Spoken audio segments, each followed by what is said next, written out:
morning to one and all present here. I, Dr. Tanushree, welcome you all to the IIC workshop on intellectual property rights and IP management for startup. And today we have a very esteemed guest, Ms. Deepika Ma'am, Assistant Professor from IMT College of Science and Technology, amongst us to share her knowledge and experiences. Heartiest welcome to you, ma'am. I now request you to please proceed with the workshop.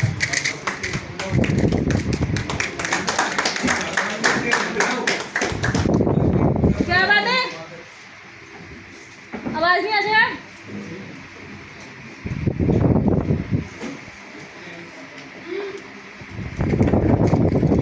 Thank you for this warm welcome. Today I am going to discuss about intellectual property right. But before getting to know intellectual property right, first we should know about intellectual or intellectual property. जब तक आप intellectual का meaning और intellectual property ये नहीं जानेंगे तब तक इंटेलेक्चुअल प्रॉपर्टी राइट के बारे में बात करना सही नहीं है। तो पहले हम इंटेलेक्चुअल की प्रॉपर्टी जानते हैं कि इंटेलेक्चुअल हम बोलते किसको हैं। Intellectual means ability to think, मतलब सोचने की क्षमता। सोचने की क्षमता मतलब हम सभी इंसान हैं और हम हर एक चीज़ को लेकर के कुछ ना कुछ पॉइंट ऑफ व्यू बनाते हैं, कुछ क्रिएटिविटी डिसाइड करते हैं। फॉर एग्ज़ाम्पल मेरे हाथ में ये फ़ोन है, अगर आप यहाँ पर 30 लोग बैठे हुए हैं, अगर मैं सभी से इंडिविजुअली अगर मैं आप सभी लोगों से एक एक करके उस एक पर्टिकुलर चीज़ के बारे में पूछूं तो सबका मतलब 99% ऐसा होगा कि आप उस चीज़ को लेकर के फ़ोन के बारे में सबके ओपिनियन अलग अलग होंगे। यही जो चीज़ होती है हमें क्रिएटिव बनाती है। मतलब जब मैं आपसे पूछ रही हूँ उस एक पर्टिकुलर चीज़ के बारे में तो आप उस चीज़ को लेकर के क्रिएटिव हो रहे हैं, अपनी क्रिएटिविटी बता रहे हैं कि आप उस चीज़ को लेकर के कितना सोच पा रहे हैं। That is called ability to think. हम ऐसा बोलते हैं ना, he is intellectual, she is intellectual person. इसका मीनिंग क्या होता है? इसका मीनिंग यही है कि वो पर्सन जो है उस चीज़ को लेकर के क्रिएटिव हो रहा है, वो अपनी क्रिएटिविटी शो कर रहा है कि वो उस पर्टिकुलर चीज़ को लेकर के कितना सोच पा रहा है। That is called intellectual. Second word is intellectual property. Intellectual property means अगर आप किसी चीज़ को लेकर, फॉर एग्ज़ाम्पल आपने कोई सॉफ्टवेयर बनाया है, कोई एप्लीकेशन आपने तैयार की है, आप उसे बना रहे हो, अपनी क्रिएटिविटी शो कर रहे हो, आप अपना टाइम स्पेंड कर रहे हो। जब आप तक अपना दिमाग नहीं लगाओगे उस चीज़ को बनाने के लिए, दिमाग तो लगाना पड़ेगा उस चीज़ को बनाने के लिए। आप एप्लीकेशन बना रहे हो, उसमें 100 तरीके की चीज़ें होती हैं, लैंग्वेज होता है, आपका सॉफ्टवेयर होता है, बहुत सारे डिज़ाइन होते हैं, तो वो सब चीज़ें आप लिखते हो। तो वहाँ पर आप क्या हो रहे हो? क्रिएटिव हो रहे हो, अपनी क्रिएटिविटी शो कर रहे हो। सेकंड क्या है, आप क्या कर रहे हो वहाँ पर? अपना टाइम स्पेंड कर रहे हो। जब तक आप अपना टाइम नहीं लगाओगे, स्पेंड नहीं करोगे, वो चीज़ें अच्छे से बनकर नहीं आएंगी। तो आपने क्या किया? उस एक पर्टिकुलर चीज़ को बनाने के लिए आपने अपना टाइम भी स्पेंड किया, आपने वहाँ पर अपना दिमाग भी लगाया, अपनी क्रिएटिविटी शो भी की, आपने अपने आइडियाज़ को शो किया। थर्ड क्या होता है, बहुत सारी चीज़ों में जब हम कुछ बनाते हैं तो वहाँ पर हम कुछ पैसा भी लगाते हैं। तो आपने 3 चीज़ें वहाँ पर की, आपने अपनी क्रिएटिविटी को शो किया, अपने टाइम स्पेंड किया और थर्ड आपने वहाँ पर अपना कुछ पैसा भी लगाया। तीनों चीज़ें आपने लगाई। तो उस पर्टिकुलर चीज़ को हम क्या बोलते हैं? Intellectual property. जहाँ पर आपकी क्रिएटिविटी शो होती है, आप सोचते हैं उस चीज़ों को लेकर, नए नए आइडियाज़ आप लेकर के आते हैं, उन्हें हम बोलते हैं इंटेलेक्चुअल प्रॉपर्टी। तो अभी तक हमने 2 चीज़ों के बारे में पढ़ा। फर्स्ट वन इज़ इंटेलेक्चुअल और second one is intellectual property. Intellectual क्या था? उस क्रिएटिविटी को शो करना, एबिलिटी टू थिंक था। और इंटेलेक्चुअल प्रॉपर्टी जो प्रॉपर्टी जिसके ऊपर आप ये सब चीज़ें कर रहे हो, उस क्रिएटिविटी शो कर रहे हो, टाइम स्पेंड कर रहे हो, पैसा लगा रहे हो, उसको क्या बोलते हैं हम? Intellectual property. ठीक है, लेकिन अभी हमने 2 चीज़ें पढ़ ली, इंटेलेक्चुअल और इंटेलेक्चुअल प्रॉपर्टी। अब बात करते हैं इंटेलेक्चुअल प्रॉपर्टी राइट्स की। तो इंटेलेक्चुअल प्रॉपर्टी राइट्स क्या होते हैं? हम सब क्या है? ह्यूमन बीइंग है, ठीक है, और हमारे पास ना एक चीज़ होती है, हम लोगों को शॉर्टकट बहुत पसंद आता है, ठीक है, कि अगर हमें कोई बनी बनाई चीज़ मिल जाए तो हमें ये होता है कि वो चीज़ हमारी हो जाए।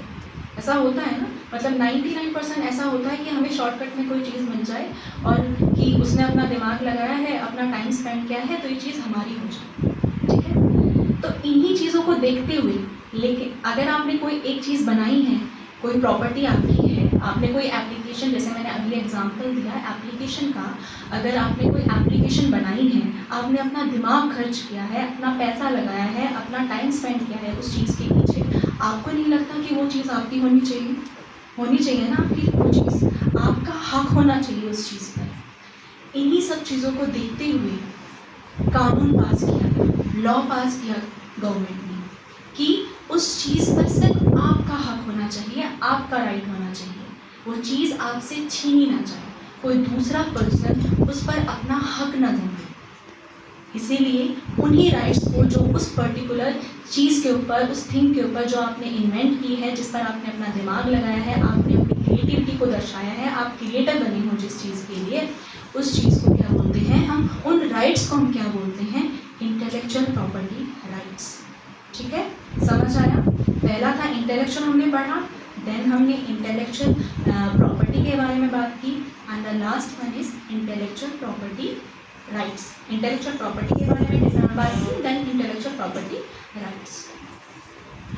अब ये जो इंटेलेक्चुअल प्रॉपर्टी राइट्स होते हैं, ये इंडिया में बहुत सारी हैं। जैसे आप क्या कर सकते हो, अपनी उस प्रॉपर्टी के ऊपर हक ले सकते हो, ये हमारा राइट है, आप इसे ऐसे यूज़ नहीं कर सकते, ठीक है। जो उसके फाइनेंशियल जो बेनिफिट्स होंगे वो आपको मिलेंगे।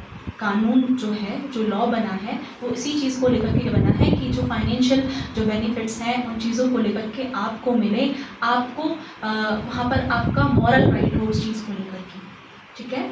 तो ये क्या होते हैं हमारे इंटेलेक्चुअल प्रॉपर्टी राइट। अब बहुत सारे राइट्स हैं हमारे इंडिया में, जैसे है कॉपीराइट हो गया, पेटेंट हो गया, आपका ट्रेडमार्क्स हो गया, ये सब क्या है, कुछ हमारे इंटेलेक्चुअल प्रॉपर्टी राइट्स हैं। तो पहले हम बात करेंगे कॉपीराइट के बारे में। कॉपीराइट का मतलब क्या होता है? कॉपीराइट मीन्स नॉट कॉपी, मतलब अगर आप कोई चीज़ बना रहे हैं तो वो दूसरा इंसान उस चीज़ को कॉपी ना कर सके, ठीक है, नॉट टू कॉपी। कॉपीराइट में क्या होती है चीज़ें, अब मतलब बहुत सारी चीज़ें आती हैं कॉपीराइट में, जैसे आपका क्या हो गया, लिटरेरी वर्क आ गया, आपका आर्टिस्टिक वर्क आ गया, आपका ड्रामेटिक वर्क आ गया।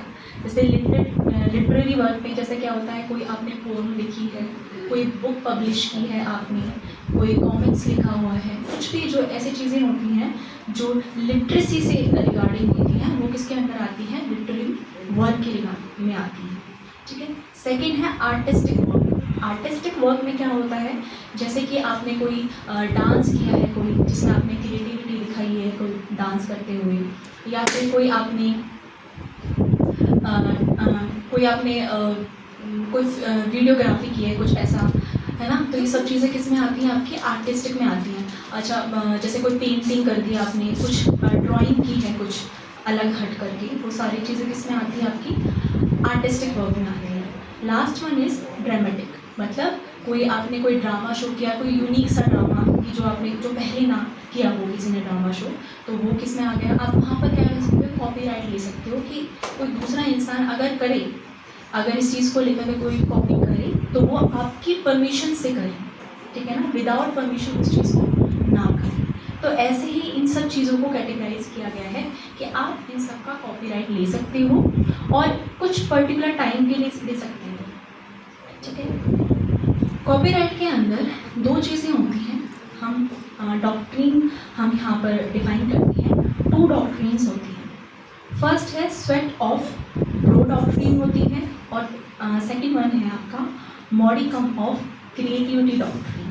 अब ये क्या होती है डॉक्ट्रिन, जैसे कि मैंने अभी बताया, मैंने 3 चीज़ें अभी आपको बताई थी, लिटरेसी, आर्टिस्टिक और ड्रामेटिक वर्क, जो कि किसके अंदर आती है, कॉपीराइट के अंदर आती है। मतलब हर एक चीज़ को ना डिवाइड किया गया है, मतलब कुछ चीज़ें आपके कॉपीराइट के अंदर आएंगी, कुछ चीज़ें आपके पेटेंट के अंदर आएंगी, कुछ चीज़ें आपके किस में अंदर आएंगी, आपके ट्रेडमार्क के अंदर आएंगी। अभी हम सब 3 चीज़ों के बारे में बातें करेंगे, ठीक है। तो मैंने अभी कुछ चीज़ें बताई आपको, तीनों में कन्वर्ट किया और ये चीज़ें किसके अंदर आ गई थी, आपकी कॉपीराइट के अंदर आ गई थी। ठीक है, तो ये जो डॉक्ट्रिन है जो मैंने अभी बताया, स्वेट ऑफ ब्रो डॉक्ट्रिन और मॉडिकम ऑफ क्रिएटिविटी डॉक्ट्रिन, इसमें क्या होता है, फॉर एग्जांपल आपने कोई बुक पब्लिश की है, ठीक है, आपने कोई बुक का कंटेंट बनाया है, उसमें आपने बहुत सारे आपने स्टोरी लिखी है, आपने देखा है उसमें किसको आपको आपने कैरेक्टर कौन सा लेना है, आपको किसको मेन बनाना है, जो भी आपने चीज़ें ली हैं, जो भी आपने उस बुक को लेकर के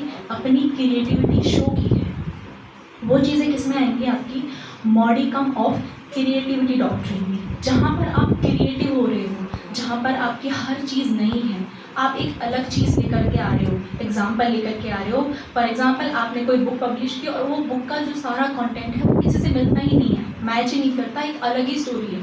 कोई अगर उसको पढ़ रहा है देख करके तो सोच रहा है कि हाँ ये किसी ने बुक लिखी है, ठीक है, एक अलग चीज़ उभर कर आ रही है सामने, तो वो किस डॉक्ट्रिन के अंडर आती है, मॉडिकम ऑफ क्रिएटिविटी डॉक्ट्रिन के अंदर आएगी। ठीक है, सेकेंड है आपका स्वेट ऑफ ब्रो डॉक्ट्रिन। इसमें क्या होती है चीज़ें, इसमें आपको कई बार क्या होता है, हम इन्वेंशन नहीं लेकर आ पाते, हम कुछ इतनी ज़्यादा क्रिएटिविटी नहीं लेकर के आते, बट हम उस चीज़ के पीछे हार्डवर्क करते हैं। तो गवर्नमेंट ने ये लॉ पास किया कि बेशक से आप उस चीज़ में कुछ नया इन्वेंट नहीं कर पा रहे हो, नया क्रिएटिव नहीं कर पा रहे हो, लेकिन आप अपना हार्डवर्क शो कर रहे हो, आप एक मेहनत दिखाई देती है आपकी, तो आपको क्या होगा वहाँ पर, स्वेट ऑफ ब्रो डॉक्ट्रिन देगा। ठीक है, तो दो चीज़ों के बारे में हमने यहाँ पर बात की। अभी हम इनमें पॉइंट्स देखेंगे, पॉइंट्स के थ्रू मैं समझाने की कोशिश करूँगी कि क्या क्या चीज़ें हैं। तो आपका मैंने 2 पॉइंट्स डिस्कस कर दिए हैं। थर्ड पॉइंट है आपका कि जो कॉपीराइट होता है, फॉर एग्जांपल कि जैसे रियलिटी शोज़ होते हैं, रियलिटी शोज़ कभी ना कभी तो किसी ने सोचे होंगे कि कुछ ऐसा कॉन्सेप्ट होना चाहिए रियलिटी शोज़ को लेकर के। तो जैसे हमारा रोडीज़ हो गया, बिग बॉस हो गया, आप में से बहुत सारे देखते भी होंगे इन शोज़ को। तो किसी ने कभी ना कभी ये कॉन्सेप्ट बनाया होगा रियलिटी शोज़ का, किसी ने अपना दिमाग दिखाया होगा, किसी ने अपनी क्रिएटिविटी शो की होगी कि हाँ हम ऐसा भी कर सकते हैं, ये भी पॉसिबल है यहाँ पर।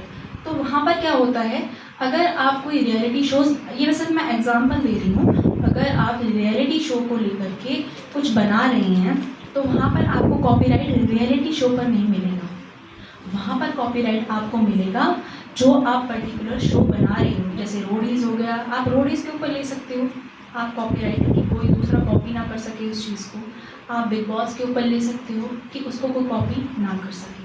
ठीक है, तो ये सब चीज़ें क्या होगी कि आप उस एक पर्टिकुलर चीज़ के ऊपर, क्योंकि रियलिटी शोज़ तो बहुत सारे हो सकते हैं, अगर आपने रियलिटी एक कॉपीराइट के ऊपर आपने कोई कॉपीराइट ले लिया तो ये तो फिर ऐसा हो जाएगा ना, फिर कोई रियलिटी शो बन ही नहीं पाएगा। तो वहाँ पर ये ध्यान रखना पड़ता है कि आप उस पर्टिकुलर चीज़ से हट करके उसके एक्सप्रेशन पे आप ध्यान दें, उस एक्सप्रेशन पर आप कॉपीराइट ले सकते हैं। ठीक है, थर्ड पॉइंट है आपका, यहाँ पर जो कॉपीराइट के साइन होते हैं, एक सी से होता है, एक पी से होता है। ठीक है, वो कुछ पर्टिकुलर चीज़ों के लिए होते हैं वहाँ पर साइन। फोर्थ पॉइंट है आपका कि जो राइट्स होते हैं वो 2 टाइप्स के होते हैं कॉपीराइट में। एक होता है आपका मॉरल राइट और एक होता है आपका इकोनॉमिक राइट। अब इनमें डिफरेंस क्या होता है इकोनॉमिक राइट और मॉरल राइट में? इकोनॉमिक राइट में क्या होता है, फॉर एग्जांपल आपने कोई लिरिक्स लिखा है, ठीक है, किसी म्यूज़िक के रिगार्डिंग आपने कोई लिरिक्स लिखा है और आप चाह रहे हो कि दूसरा पर्सन उस लिरिक्स को यूज़ करे, ठीक है, और आपने उसको हैंड ओवर कर दिया। ठीक है, यहाँ पर क्या होगा, जो फाइनेंशियल बेनिफिट उस पर्टिकुलर इंसान को मिल रहे थे, उस क्रिएटर को मिल रहे थे, अब वो फाइनेंशियल बेनिफिट्स जो हैं वो दूसरे इंसान को मिलना शुरू हो जाएंगे, जिसको दिया है, उसने वो लिरिक्स दिया है जिसने, उसको वो फाइनेंशियल बेनिफिट मिलना स्टार्ट हो जाएगा। लेकिन ये तो क्या हो गया, आपके इकोनॉमिक राइट हो गया, ठीक है ना, उसको क्या मिल गया, आपका इकोनॉमिक राइट मिल गया। मॉरल राइट क्या होता है, अभी भी उस लिरिक्स के ऊपर, जो क्रिएटर के ऊपर, जो जिसने वो बनाया है, उस पर आप ही का नाम आएगा। ठीक है, इसको बोलते हैं, मतलब मॉरल राइट आप ही के पास रहेगा उसका। इकोनॉमिक राइट आप दे सकते हो, बट मॉरल राइट आप ही के पास रहने वाला है। ठीक है, तो 2 राइट्स के बारे में पढ़ा हमने, आपका इकोनॉमिक राइट और मॉरल राइट। ठीक है, दूसरा है आपका रजिस्ट्रेशन। आपको कॉपीराइट कराने के लिए बहुत ही गवर्नमेंट ने अलग अलग वेबसाइट्स दी गई हैं, आप वहाँ पर जा कर के अपना रजिस्ट्रेशन करा सकते हो कॉपीराइट के लिए। लेकिन कई बार क्या होता है, हमें मतलब हम बहुत सारी क्रिएटिविटी कर देते हैं, जैसे कॉमिक्स वगैरह होते हैं, मतलब आए दिन आई रहती है, तो आपको हर बार ज़रूरत नहीं है उसका रजिस्ट्रेशन कराने के लिए, ठीक है। आप एक बार करा लीजिए। ऐसा होता है उसमें प्रोटेक्शन की लेयर्स होती हैं।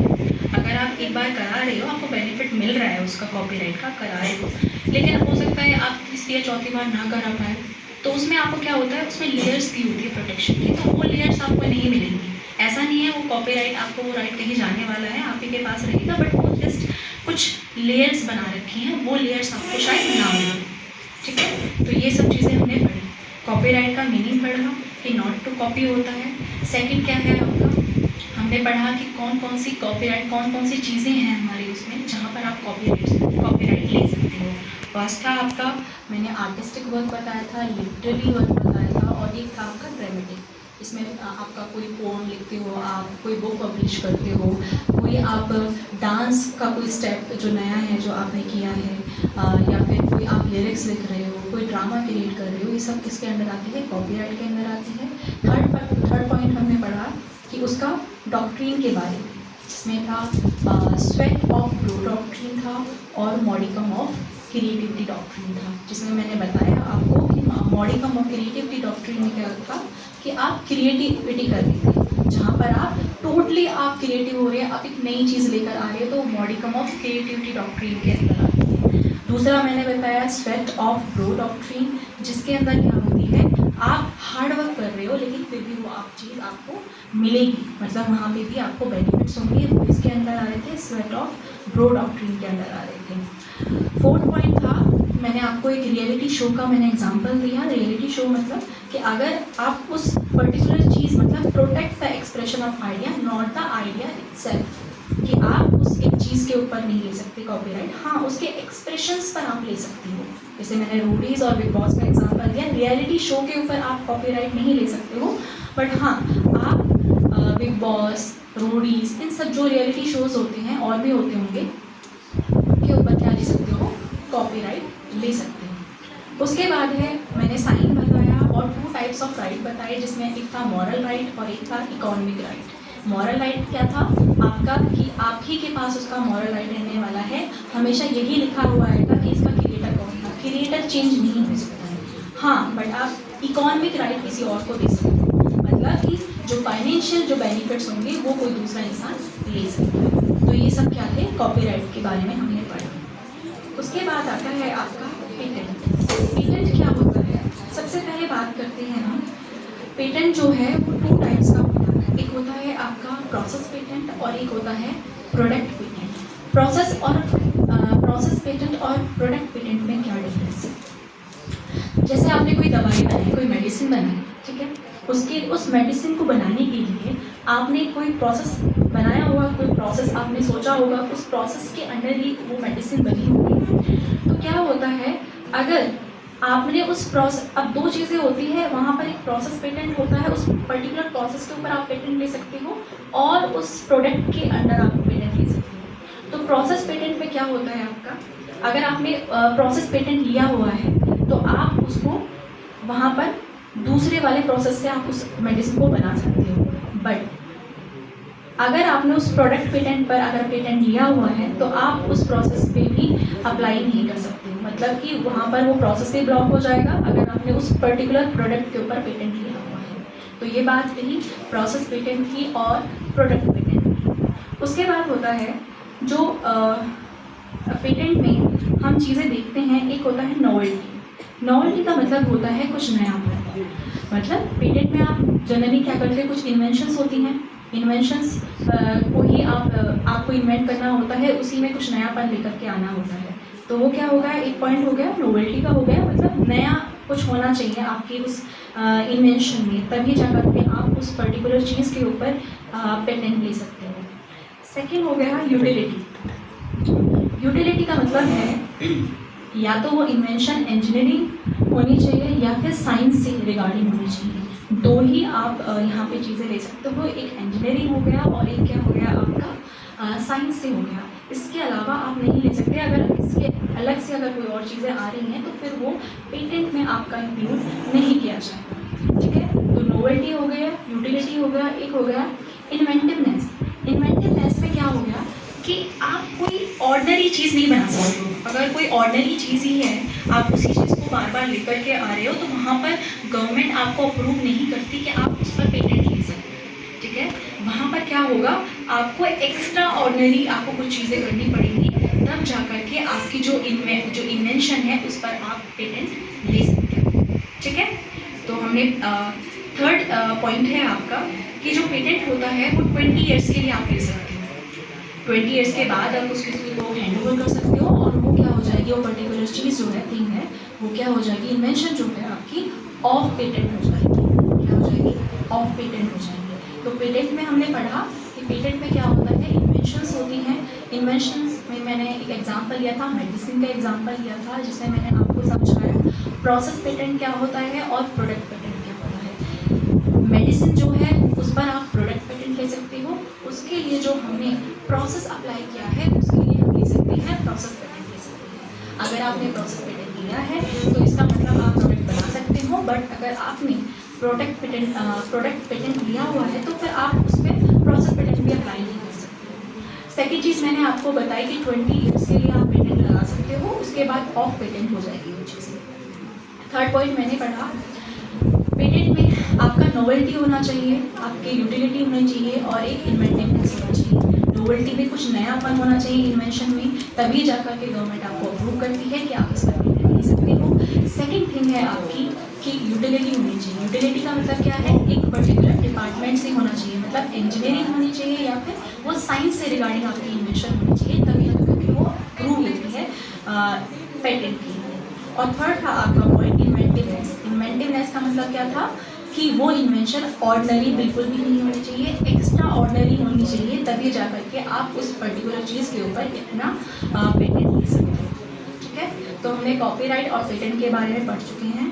थर्ड है आपका ट्रेडमार्क। ट्रेडमार्क आपने सुना होगा, बहुत सारी कंपनीज हैं, उनके अपने लोगोज होते हैं। अमेजोन है, सैमसंग है, आईफोन है, एप्पल वाला जो लोगो होता है, वो सब किसके अंडर आते हैं, ट्रेडमार्क के अंडर आते हैं, ठीक है। ट्रेडमार्क के अंदर बेसिकली ब्रांड और ब्रांड नेम, ब्रांड सिंबल्स, ये सब चीज़ें किसके अंडर आती है, ट्रेडमार्क के अंडर आती है, ठीक है। जैसे कि कोई कलर ट्रेडमार्क हो गया, आपका शेप ट्रेडमार्क हो गया, सोशल सिंबल हो गया कोई। अच्छा, आजकल क्या है, स्मेल ट्रेडमार्क में आने लगे, ऑल्दो इंडिया में नहीं है पर बाहर अभी भी मतलब यूज़ होते हैं कि कोई स्मेल, कोई टेस्ट है ट्रेडमार्क, तो उस पर भी आप ट्रेडमार्क ले सकते हो, ठीक है। यहाँ पर कुछ सेक्शंस है, सेक्शन 18 है, सेक्शन 19 है, इन सब चीज़ों को करके आप क्या कर सकते हो, अपना रजिस्ट्रेशन करा सकते हो, ट्रेडमार्क ले सकते हो वहाँ पर, ताकि कोई दूसरा इंसान उस सिंबल को यूज़ ना कर सके, उस ब्रांड नेम को यूज़ ना कर सके। क्योंकि आजकल बहुत सारे फ्रॉड हो रहे होते हैं। आप एप्पल का ही ले लो या फिर कोई और सैमसंग ले लो, कुछ ले लो, मतलब उसका एक कॉपी आ जाती है कि हाँ ये बनाओ, लेकिन जो एक्चुअल में जो ब्रांड होती है, जो जिस तरीके से काम करती है, जो उसका काम करने का तरीका होता है, वो यूनिक होता है, तो उसको ट्रेडमार्क लेना पड़ता है, अदरवाइज उसी के नाम से बहुत सारी कॉपीज़ आ जाती हैं। तो ये क्या होते हैं, हमारे ट्रेडमार्क होते हैं, ठीक है। हमने पढ़ा कॉपीराइट के बारे में, पेटेंट के बारे में और ट्रेडमार्क के बारे में। फर्स्ट मैंने आपको इंटेलेक्चुअल बताया, इंटेलेक्चुअल प्रॉपर्टी बताई, देन इंटेलेक्चुअल प्रॉपर्टी राइट्स के बारे में बताया, और इन्हीं राइट्स को ध्यान में रखते हुए कि कौन कौन सी आप चीज़ें ले सकती हैं, उनको डिवाइड किया। कॉपीराइट में क्या, कॉपीराइट ले सकते हो आप कुछ पर्टिकुलर चीज़ों के बारे में, कुछ पर्टिकुलर चीज़ों पर आप कॉपीराइट ले सकते हो। आप ट्रेडमार्क ले सकते हो, ब्रांड और ब्रांड जो नेम्स होते हैं उस पर आप ट्रेडमार्क ले सकते हो।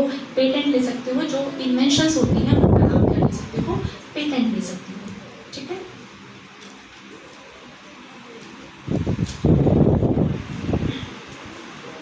So on behalf of IMG College of Law, I extend my heartfelt thanks to Ms. Deepika ma'am for giving us her valuable time and efforts. It was a pleasure to host you, ma'am, and we hope to see you again in Law College. Thank you so much, ma'am.